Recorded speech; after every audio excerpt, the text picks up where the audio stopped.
welcome to the latest episode of the Development Podcast from the World Bank Group. I'm Srimati Sridhar.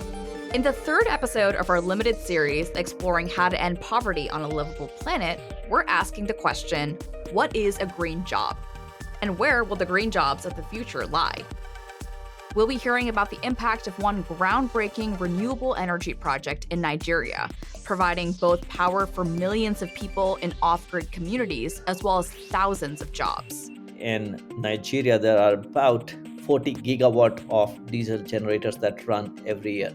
With this intervention alongside the World Bank program, I think we can eliminate more than half of it in less than a decade. We'll hear the story of one young entrepreneur in India who tells us why green jobs unlock opportunities for women and rural communities.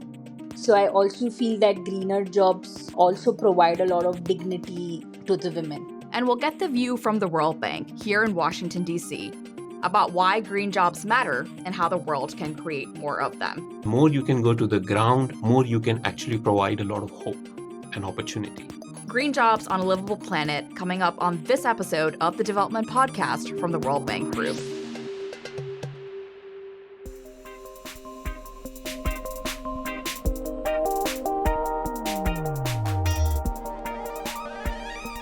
What makes a job green, and why are green jobs important? In many parts of the world, especially those with young populations, there is a need for employment and careers to have a positive impact when it comes to the climate. Every month, around 3.7 million young people globally reach working age, and a global transition to a green economy needs to provide opportunity for those young people without harming our warming world. The World Bank says that a green job is one which has environmental objectives. But green jobs are not confined to one sector and could be in renewable energy, green products manufacturing, sustainable agriculture, the circular economy, recycling, and more. Everyone from a solar engineer to an architect to a waste picker could have a green job. There is one sector, though, where we've seen a quick uptick in green jobs: renewable energy. As more and more countries shift away from fossil fuels, green job opportunities will rise in renewables. We'll be hearing a little later on about the impact of renewable power on communities and livelihoods. But first, let's hear from one young woman in India who created a business with green jobs at its heart. Our producer, Sarah Trinor, found out more. The sound of temple bells in rural India as smallholder women farmers are hard at work, cutting and placing their produce into a processing machine. The machine is powered by renewable energy, and it means that often off-grid agricultural communities can reduce food waste and boost their profits. I spoke to one of the founders of the company behind the machines. My name is Nadeep Pant. I'm the co-founder of S4S Technologies. S4S stands for Science for Society. I am dialing in from Aurangabad in Maharashtra, India.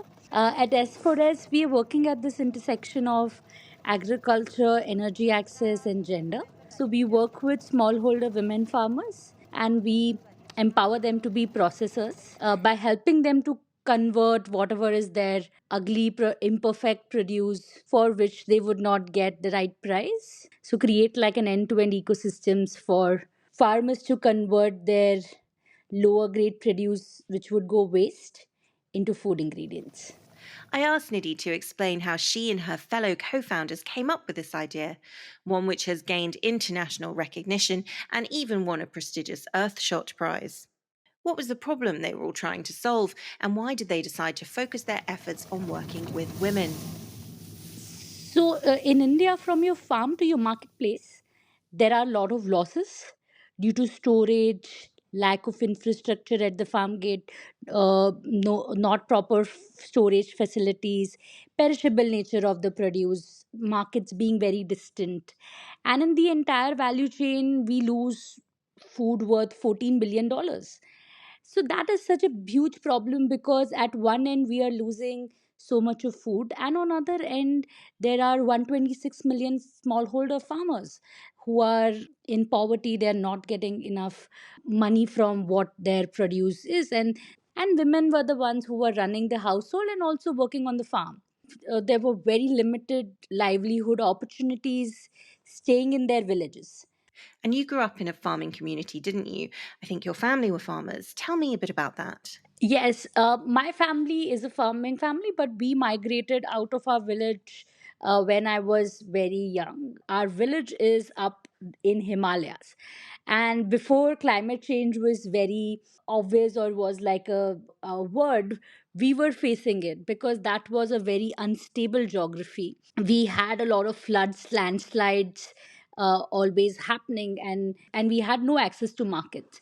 The logistics in these areas are very tough. So how are we actually going to create any manufacturing jobs? And what we have done is that we have made manufacturing possible at the very closer to the farm gate for these farmers to become more micro entrepreneurs by the use of technology, which is either solar powered, biomass based, alternate energy powered devices. And through this manufacturing very closer to the farm, bringing manufacturing to villages, we are creating these green jobs. Nidhi says that green jobs can be boosted at every part of the value chain, from preventing food waste to green manufacturing to renewable power, and she's proud to be a part of it. So for us, this is what Energy Access does. This is what is a very true example of greener jobs, right? Give them something through which they can actually earn an additional income. This could be food processing systems, this could be like a small textile industry, and don't call this as a cottage industry. That actually empowers the entire family. Apart from all of this, it just gives dignity of work. Today in India, green industry employs 18.5 million individuals, and there is an anticipation that we would be growing and adding around 4 million more jobs by FY25. So I'm really looking forward for all of us in India to getting more and more people into greener jobs. Thanks, Nidhi and Sarah. Well, as Nidhi mentioned there, skills in the engineering sector are pretty useful when it comes to green jobs. And it's fascinating to hear that women are at the heart of her business. But when it comes to the renewable energy workforce, women currently make up only around a third of employees. Our producer Sarah caught up with one female solar engineer who has been leading the way in this industry. Hi Sarah, thank you so much for having me here. My name is Anubha Shukla. I am currently the Vice President of what we call the D2R, which is Direct to Rural Business Unit at Husk Power Systems, which is one of the world's largest mini-grid companies. In this role, I am responsible for building and operating our AI-powered platform, bringing energy products such as energy efficient home appliances and productive use machines, and energy services, which obviously includes reliable power supply to run these machines, to rural consumers in India and Nigeria who don't often have access to either. I asked Anuba how she became involved in the renewable power industry and what inspired her. I have personally always been a lover of science and technology. It started with my love of big machines and bigger automobiles that turned me into an engineer. And as I became older, I stopped seeing technology as something fascinating and I started to see it as something that is used as a tool to fix problems. And there's no bigger problem for the world to fix today than the climate problem. The world is not going to be a very cozy, hospitable place in the future unless we do something about it today. And I think young people realize this more than anybody else. Millennials and Gen Z have lived in a world riddled with problems that the previous generations never had to see. And speaking of younger generations and those yet to enter the workforce, perhaps, how important do you think green jobs will become?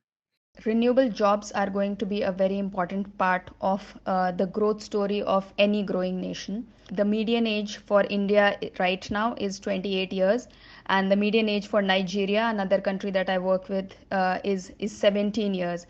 So there are a lot of people who are coming into new jobs, into the workforce. It's not just about jobs for them, it's also about meaningful jobs. So we will have to be the ones that create these jobs for them. And I personally feel that renewable energy and young job seekers are a very obvious match. Personally, also, I feel that I found a lot of acceptance for me as a young woman in the solar space because since it's a relatively newer industry, legacy jobs aren't as old or require as much experience as they would in any other industries that have existed for generations. The most meaningful part of my job is honestly is seeing the actual change in lives that I bring, and I'm very proud of what we call powering prosperity wherever we work. And how does she view the appetite for a transition, perhaps away from fossil fuels and more traditional industries in India? So, India is seeing a very visible change in terms of acceptance of green energy. If you look at it, India has about 180 gigawatts of installed renewable capacity. It is now looking at round the clock power solutions, which means complete move away from dependence on fossil fuels. India is pioneering development of electrical two-wheelers in the world. There is now a new policy in place, brand new, to support installation of solar panels on households. So there is a lot happening in the green space in India. There is obviously a long way to go, but I'm pretty sure that we will get there. There was no better fit for me when I was younger than this industry, and now that I am older and hopefully wiser, I'm still certain that there is no better fit for me today. Thanks, Anuba, for those insights. Well, Husk Power Systems, where Anuba leads her team, as she mentioned, does a lot of work in Nigeria. And Nigeria, in partnership with the World Bank Group, is investing in a huge renewable energy project. It's called DARES, or the Distributed Access Through Renewable Energy. And it's on track to provide 17.5 million Nigerians with new or improved access to electricity. DARES will help with this through the Nigeria Electrification Project, which has installed 125 hybrid mini grids and utilized over 1 million solar home systems. This has created over 5,000 green jobs and has provided electricity to millions. I spoke to Manoj Sinha, founder and CEO of Husk, to learn more. I started by asking him how he started in this industry and why. Great. Thank you, Sri, for having me here. Yes, I started this company with some of my co founders back in 2008 in Bihar, which is my home state in India. The reason for starting this company emanated from the fact that when I was growing up in Bihar, which is a state with 110 million people, and about 70% did not have access to any power back then, I experienced that problem firsthand. I did have access to some electricity while my first cousin and uncles and aunts, they didn't have access to electricity. I saw how much opportunity I got in first 20-25 years of growing up while my cousins did not. Even today they have not really even stepped into the middle class family of India. So it was a pretty stark difference of what opportunities can electricity bring if you have access to it versus not, given my personal and family experience. And how much of a challenge has it been to build a company and to convince people that this is an area worth investing in? The challenge is worth probably a book, so I can talk about it all day long. But if I have to summarize it, going back 15 years when we were just starting, right? So we wanted to solve the problem for lack of electrification in the rural areas by actually keeping them in focus. And therefore, we devised a new way of doing that, which is decentralized power generation and distribution, which is what Minigrid is, and connects all sorts of customers that include households, small businesses, small factories, and such. So we have pioneered this method of decentralized electrification and distribution that focuses squarely on these rural people who are actually disproportionately adversely impacted by a lack of it. We didn't want to use fossil fuel because we wanted to be cognizant of climate change, and that's why we picked renewable energy, which was not in fashion, if you will, back in those days. We used biomass gasification system back then because solar PV was much more expensive than it is today. So that's how we started building our first couple of mini grids and started serving the first few hundred customers across 2 or 3 villages in Bihar. I remember very vividly that when I was pitching to investors first time, I think in 2009, The first 2 or 3 slides, I had to just explain what a mini grid is. The good news now is that people have at least know what a mini grid is, so I don't have to go back to that. And tell me a bit more about Nigeria and the DARES program in particular. Nigeria is actually a great example of implementing forward-looking policies that addresses the lack of electrification in a way that never has to introduce fossil fuel that most of the global north or western economies did in the past, right? And the method to do that is the mini grids. So that's what is happening with this program, that is enabling the process to happen at scale and speed.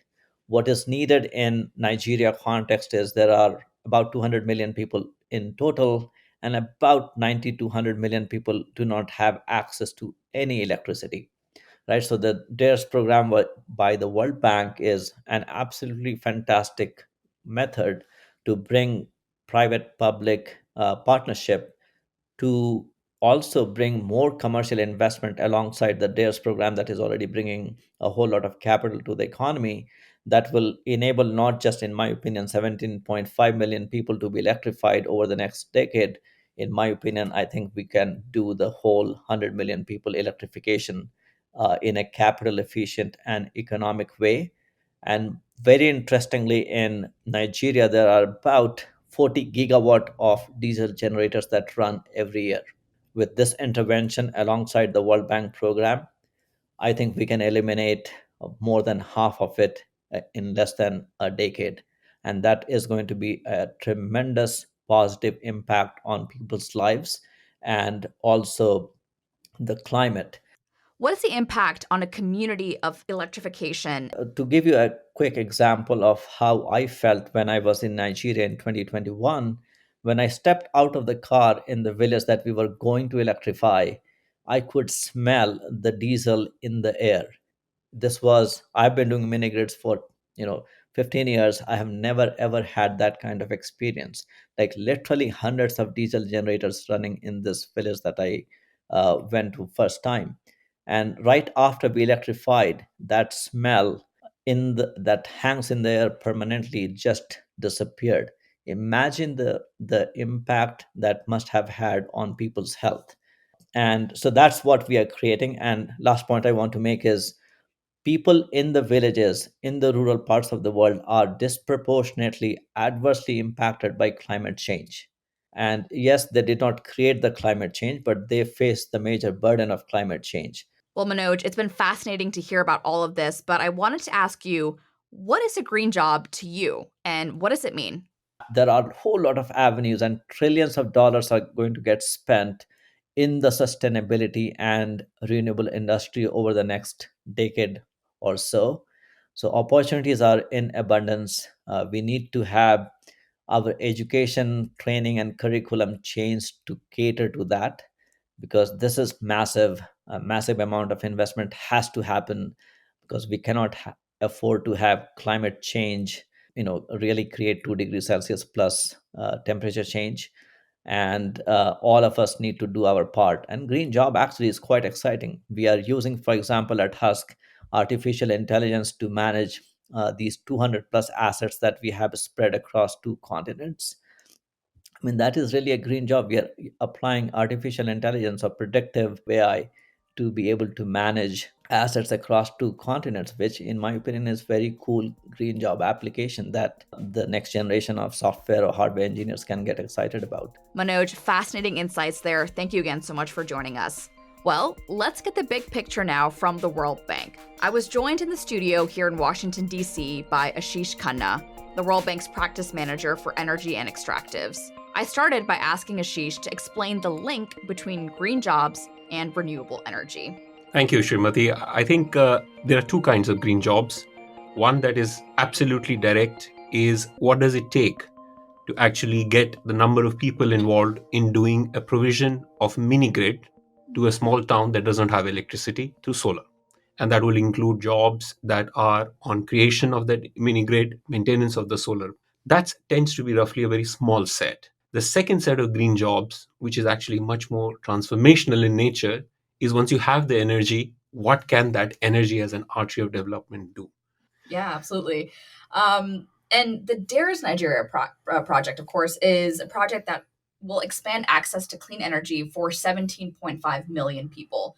So tell me more about the kind of impact that this project in particular has had, both in terms of access to electricity, but also in opening up jobs. Let me first begin, if you don't mind, by giving a little bit of a perspective of what's unique about DARES. So, DARES is a platform that was launched at COP27 in Sharm el Sheikh by us because the activities of different donors and governments were disaggregated and the sum of the parts was less than what should have been. So we said, why don't we come together and launch a coordinated platform so that all mini grids, all solar home systems, which are like right from a lantern to an appliance, but also health and education, because neither health facilities nor education facilities, less than 20% of them have energy access. Then farmers, as food security in Africa requires energy. So powering of farmers, and then a lot of innovation. So all these 5 segments were pulled together and launched as a platform. Let me also say what's unique about sub-Saharan Africa. Growing up in India and in Vietnam and China, almost everybody has grid-based power. Unfortunately, the size of Africa, how geographically dispersed it is, and the technology, almost 40% of 600 million people who do not have access to power are going to get it from off-grid sources. And therefore, it is super important that we have the right business models.